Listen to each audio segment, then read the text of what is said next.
Cycle of life. That day, old man was leaving us, forever.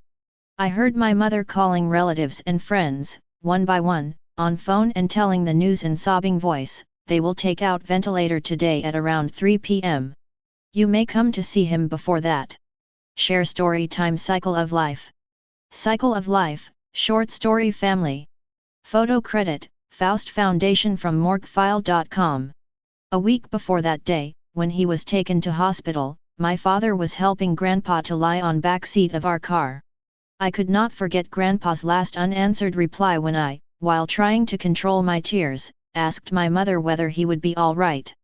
Grandpa called me by weak gesture and softly caressed my hair as he generally used to do.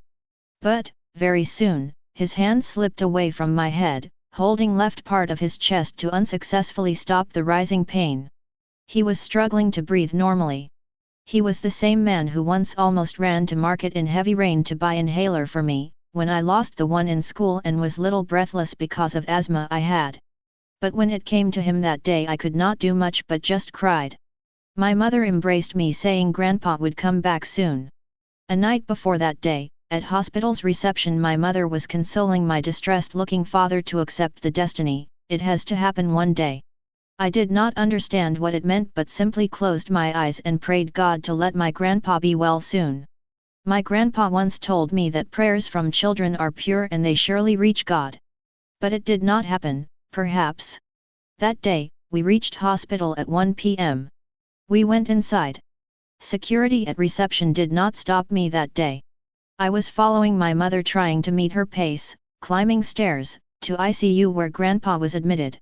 A nurse guided us to a room. After a long week gap I saw my grandpa, my best friend. Grandpa was sleeping peacefully on hospital bed. There were many small TV and radio-alike boxes with tiny lights. Few boxes were making beep-beep sound in rhythm.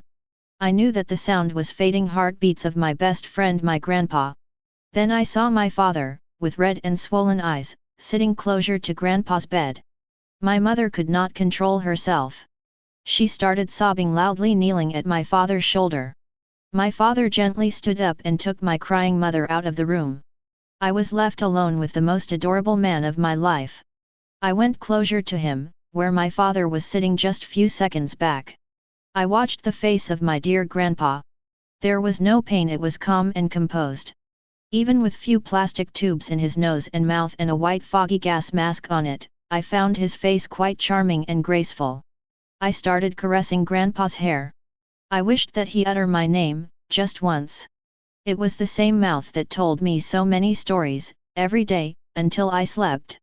I was waiting for his eyes to be opened, to see me last time, but he continued sleeping. These were the old eyes that never got tired enjoying watching my toys, my drawing, my homework, my mark sheets. Then I looked at his hand. It was same hand that used to caress my hair. I held his palm in my both hand. I tried measuring my palm with his. Nothing had changed. His palm was still larger than mine. I touched his index finger. I held it last time. Holding it always assured me safe feeling in busy markets and crowded places. I took out my inhaler from my pocket and kept it on a nearby table where already many medicines were kept scattered.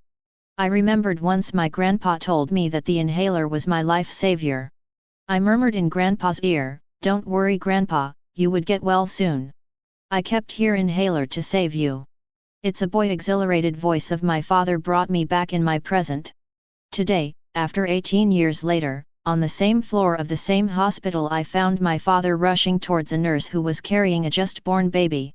"What are you doing there? Come, look at him, he resembles ditto your grandpa," almost shouted my father in excessive excitement, carefully holding the baby in his arms. But I saw my grandpa in my father more than in my just-born son. A new cycle of life has started, to repeat itself once again. End.